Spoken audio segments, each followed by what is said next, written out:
Okay, so let's get started. It's been a wonderful conference. I'm actually quite amazed by how much energy is here in a bear market, right? I mean, we just heard stories of some of the other conferences being relatively sad. This seems amazing. I'm extremely bullish on Near, and I wasn't paid to say that. So, it's my privilege to host Adrian Brink from Anoma, old friend, Gregory May from Blockdaemon, new friend, Zaki Manyan. Well, we go back a very long way, and Michael Mogren from SwapKit. Thank you for joining. And today we're going to talk about some buzzy topic called intents in the age of on-chain agents, right? I'm going to skip the singularity part because the word confuses me, and you guys find me at a very psychosis time in my life when Claude Code has taken a lot of jobs away, and the rest of Claude keeps taking jobs, and yeah, so I'm a bit. And agents are hiring humans, and agents are talking to agents. So I'm actually very confused about what's going on. But we're going to try and focus on what's in front of us, which is intents. Adrian, you guys started talking about agents before almost anyone else, right? I think so, yeah. Yeah, and you guys had this phenomenal paper with zero-knowledge technology applied in in a very deep way to intents. So let's start with ELI 5. What are intents? Intents at a very high level, it's just you describe a state change, right? Rather than a transaction which executes a specific, which runs a computation somewhere, an intent just specifies, I have A and I want B, and you don't specify how the compute actually runs. And this just lends itself very well to very scalable sort of distributed database applications, one of the first ones being sort of finance and tokens, because executing a direct Uniswap, like a transaction on Uniswap, is just like, it's not very composable. Right. Whereas if you just specify, I have some ETH and I would like some Bitcoin, a solver can actually go and just figure out the correct path. Like, what's the most efficient thing? What's the quickest thing? So intents are just, I think, a better abstraction here for what normal users really have. This is kind of how, okay, so you have transactions where I actually format a message, and then I tell a smart contract, to invoke this function and do something, right? Whereas with an intent, I'm saying, I just want this to happen, build a YC startup that becomes a unicorn, send me the money. That sort of. And okay, so in the age of LLMs, right, large language models, this becomes particularly relevant. Yeah, I mean, so it is, because it's way more composable, like LLMs are going to allow us to sort of have hundreds of thousands of interactions, and intents don't necessarily have to be settled on chain. And so I think like we'll end up speaking a lot to LLMs, and LLMs will output structured data, i.e. intents, to coordinate and negotiate with each other. Right, so you just tell this god in a GPU what you want, and then it translates it into how to get there. Right, kind of like Claude Code, which brings us to agents, right? So agents have a goal, and if you, and you essentially orchestrate your agents in a way that until they just keep going until the goal is hit or you hit a failure scenario, right? So kind of this whole thing very neatly fits together. So this idea was kind of ahead of its time. So Gregory, where does Blockdaemon come into all this? What's your role in the world of agents? How do you see your infrastructure role changing as we go from transactions to intents? Yeah, so I think the agentic side of it is still very new, obviously, from an institutional point of view. The just base layer intents, though, there's a lot of value that brings. There's still challenges on the institutional side. I think, they want to see controls and policy enforcement around these kind of operations. So that will lend itself well to the agents, right? You need to be able to have, through policy, defined limits around your slippage, deadlines, timeouts, that type of thing, which, your routes potentially certain assets over others. So that's definitely a requirement. There's also, there's the operational controls side. So, where they want to, institutions want to see that these contracts are audited. They want to see post-trade reporting. And all of that, lends itself well to agents when this is happening at scale on a high volume. Yeah. You need that order. Yeah, I went through this back in 2018 when we were trying to get compliance at RBS to use machine learning, and they were really concerned about interpretability and our ability to explain why the models were doing what they were doing. So you're saying institutions will still have some concerns about, but on the consumer side, intents are doing very well. And Zaki, you've been working in this space for a long time, so. Intents were a buzzword. Our friend who was the CEO of Cosmos. Yeah, so I think there was a bunch of Barry and Mag, did Skip Go. I don't know I'll try and who you're thinking about. Yeah, then intents kind of died for a bit. There was, and now we are coming back big time. And I think when Ilya started talking about intents, I didn't really understand what he was trying to do, right? And then he finally. When Adrian started talking to me about intents, I didn't understand what he was trying. So how did you come to understand what he was trying to do? I think it was like 2022 in the winter. I had surgery, so I was stuck in bed, and I was just thinking about DeFi and like how smart contracts work, and like all the frustrations of actually building DeFi protocols. They're hard to secure. They're like very user unfriendly because usually you build a DeFi protocol and it's like, okay, it does this like one economic function, but it captures so little of like what the actual user flow is because the user is like, I have money and I want yield, or I have a token and I want a different token. And instead you're like, look, I have given you this like one tiny piece of it, and it's like, and that's very unsatisfying to the user. And I think it's one of the reasons why like most DeFi protocols have been so unsatisfactory from a user's perspective is like the protocol itself captures so little of what the user is trying to do. So anyways, at that moment, I'm like, oh, this is what Adrian was talking about like 2 years ago in 2021. And I'm like, okay, this makes sense.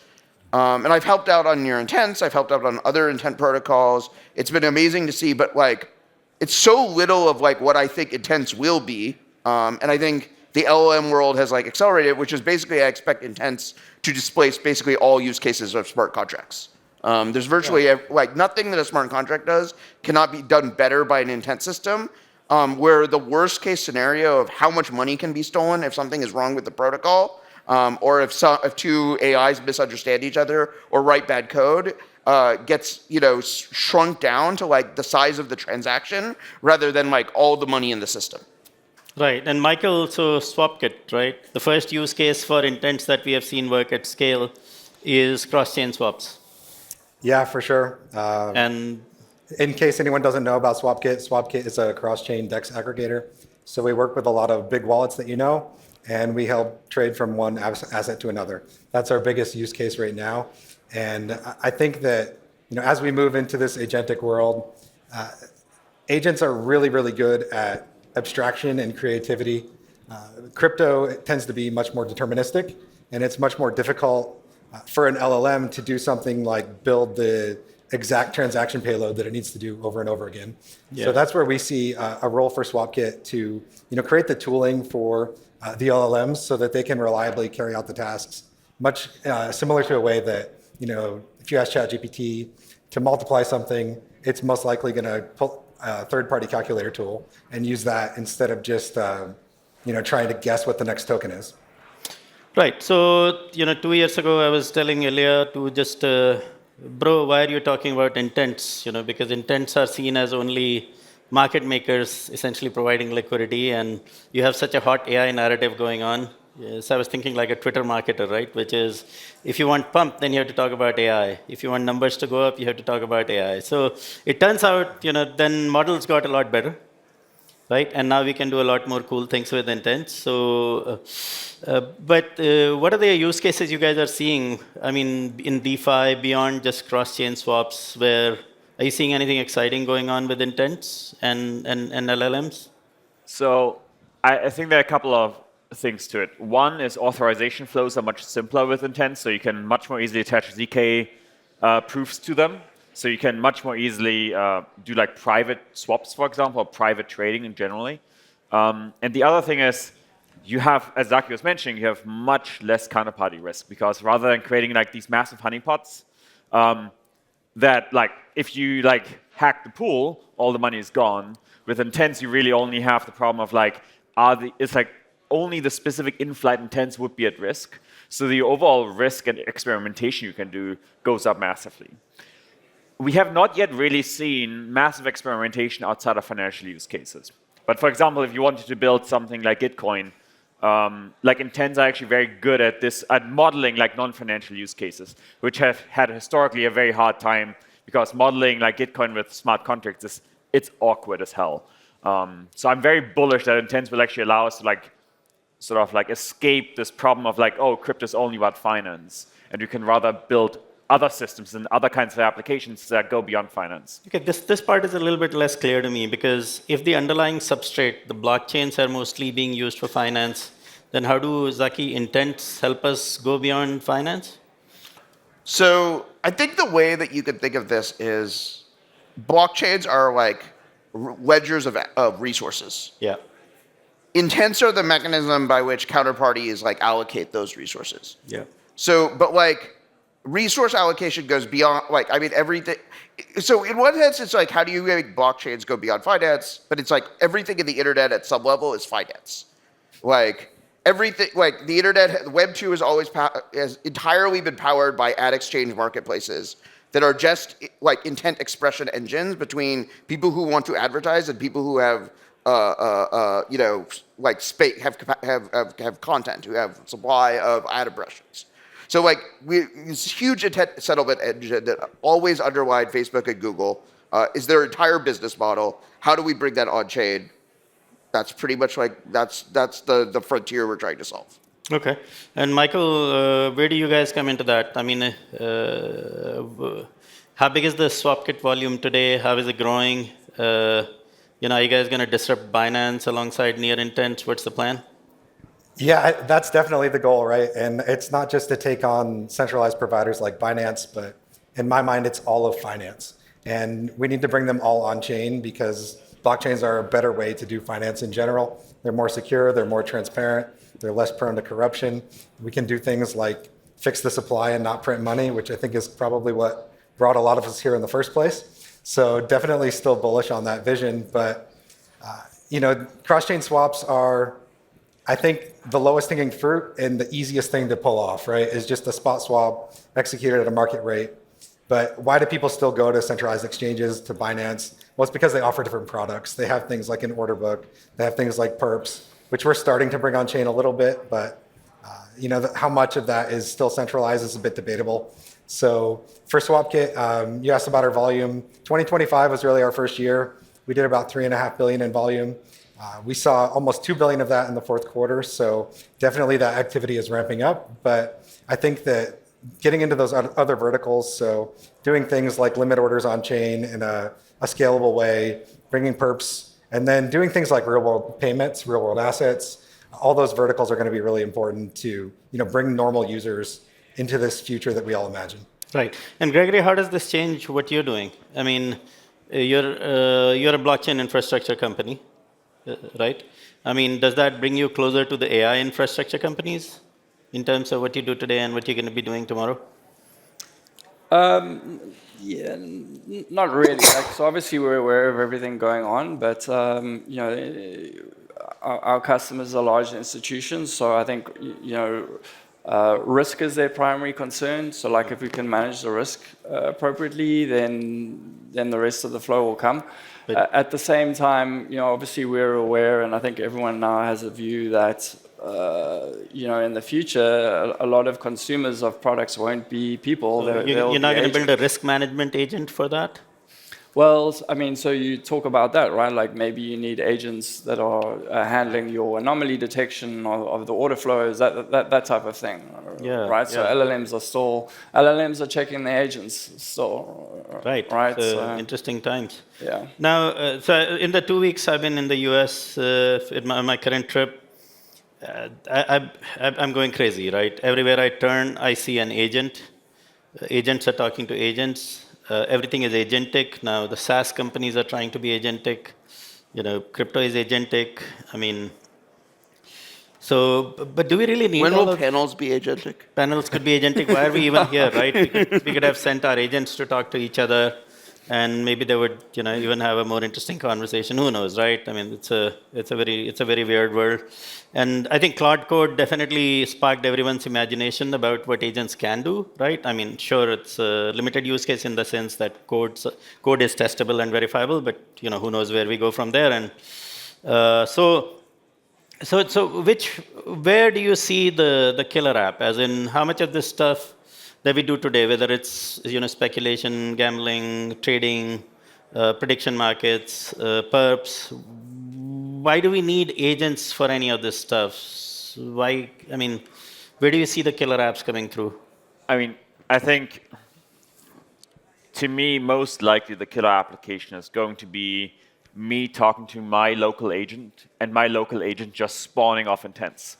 And like, why does he use intents? Because fundamentally, he's going to do hundreds of thousands of these like exploratory spawning events and see like, oh, what are the counterparties that could, for example, offer me a flight? Like, I will sort of like I talk not like, actually, I don't like typing, so I like voice comms. So like, I just speak into the mic and go like, find me a flight. And then the agent sort of reaches out and goes, okay, who has flight providers here? And then, but the important thing is like, how do you actually verify what I sign over and what I accept in the end? It's like, then the other agents will return me intents, and my agent will then go, here's sort of like these 4 different things combined, hotel, flight, train kind of thing. Do you want to do them? And then I hit yes, and then that's actually the atomic execution of all 3 intents or none.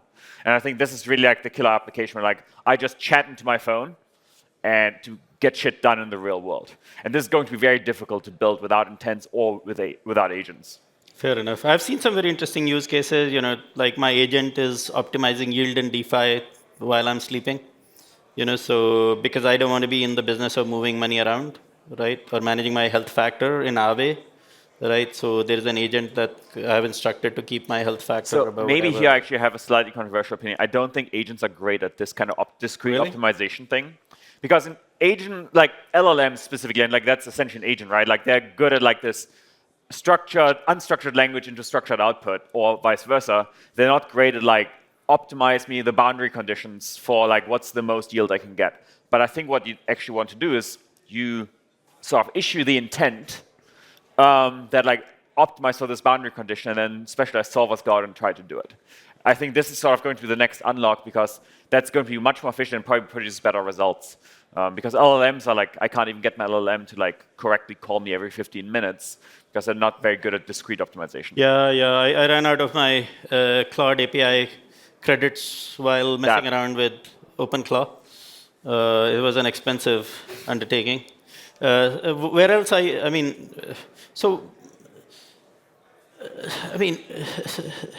so agents, right? Do we need sovereign agents for any of this? Do we need what cryptographic properties come into making agents more secure? Why do we need a blockchain for any of this stuff? Why not give agents a credit card and let them swipe my credit card at the checkout?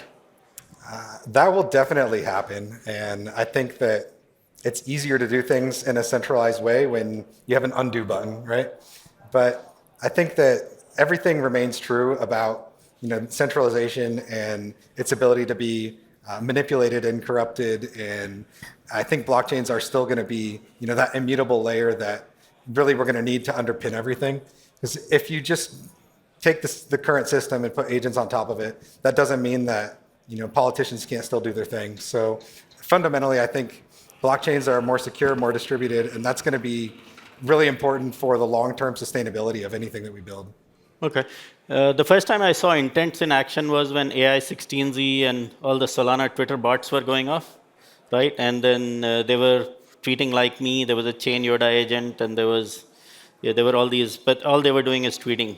So and these things got really big, like up to $2 billion market cap in the bubble. We forget that there used to be a bull run, right? So I mean, is there a world where intents? Agents start to, using the power of intent, start to bring the on-chain and off-chain world together, right? Because Twitter is off-chain. The agents might be doing some things off-chain in the real world, like with my bank account, or I don't know. So where are you seeing any applications there, and what's possible?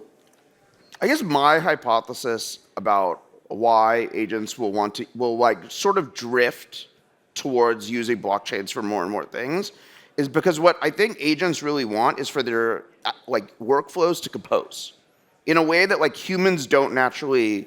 What humans want to compose, they build like a company, right? So that like we could elide a lot of like sort of transactional friction by having some institutional structure that we all participate in.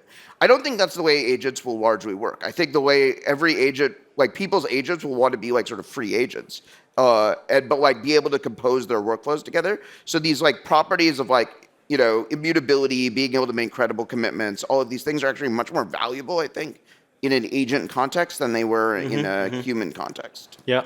So do you think agents will have an identity and agents will have a reputation? Like the good agent or bad agent, yeah, kill him. I don't know. Maybe. I think we're still far away from this, I think, at scale, because it is very difficult to sort of like, you want to be able to spawn up many agents and you want to experiment a lot. So like whether these agents will have very persistent identities right now is very questionable to me. Because like I'm going to spawn like 100 tomorrow kind of thing, right? Like, and they're sort of going to be very exploratory. I think what's much more important for agents is that you have credible commitments, i.e. that they can show, oh, I'm not just like asking whether you have flights for me, but like I actually have the ability to pay because like I can include sort of like this is a credible commitment that I will take any reasonable flight under these conditions that also you can settle. And I think this is much more likely to evolve rather than sort of like a global scoring system that requires persistent identity. Amazing. Okay, so we have three, sorry, please go ahead. No, I was just going to say that there's interesting standards emerging.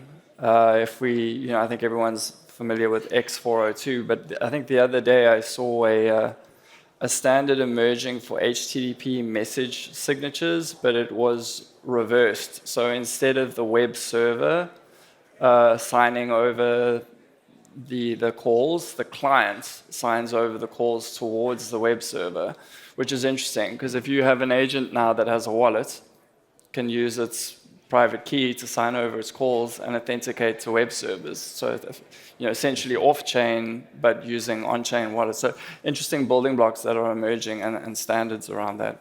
Oh, wow. Okay, so last show of the day. Anyone in the audience has any questions, please do ask our esteemed panelists. Any questions in the audience? Any intents to ask a question? Okay, so so Zaki, I think you've got a good bird's eye view of both AI and I think you're the heaviest user of Cloud Code in this group. So if you had to just completely throw a fantasy, right? Say, okay, this is how good it can get, or this is the most powerful thing we can build. What would you throw on the wall? I mean, what you want is, well, I mean, okay, the most powerful fantasy is like recursively self-improving agents buying resources on a blockchain. That's what you want. I see. So, okay. I think you could also... Man, that's pretty high. I feel like I have much more realistic goals. I just like a personal assistant that like can book me a flight in a hotel by chatting to it, kind of. Yeah, thing. but you weren't. Yeah, realistic. my vision is flights and hotels don't exist anymore. Yeah, but we paperclip them. Adrian, when you guys started Anuma, nothing about it was realistic, right? It was like a really cool project with a lot of hard problems to solve around ZK and whatnot. So, Yeah. so maybe there is value in us being a bit unrealistic, especially That's now true. Yeah. I think like Yeah. very fundamentally, you should all be very unrealistic because like even if you don't hit your unrealistic goals, you like hit exactly. something cool along the way. Yeah. So I think, please go ahead.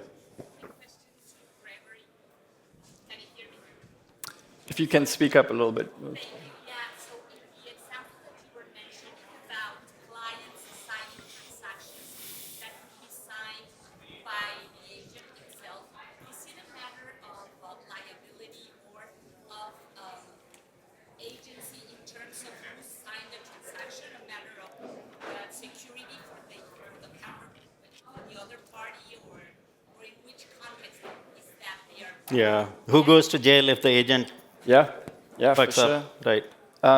So the first property is you do get that cryptographic proof of the agent, right? They're using their wallet, but who's controlling the agent? You don't. Yeah, ideally, you want to get away from KYC with agents. That's kind of the purpose. So yeah, I mean, I guess it depends on the use case and the setting, but at least you are getting that first property where the agent is authenticated and tied to a wallet. That's a fascinating question. There are so many questions of security right now. I mean, if I can have an agent, surely Kim Jong can have an agent, and someone can use Claude security plugin to detect issues in a DeFi protocol, and it's harder to ship and deploy Aave. It's much easier to find an issue and exploit it. So yeah, we are in a very interesting territory with security and liability with AI, because this stuff is getting way more intelligent than any human I have seen, which is a scary thought. But hopefully we can put it to good use at some point. So thank you so much to our audience. I know it's the last panel on the day, so thank you to the audience as well. Thank you to our speakers. It's been a fantastic day one of NearCon. I'm really surprised by how good and bullish it's been in a terrible crypto market, but that tells me how good this thing is going to get when we are on the way up. So I think the future of Near is the future is bright and the future is near. So thank you so much.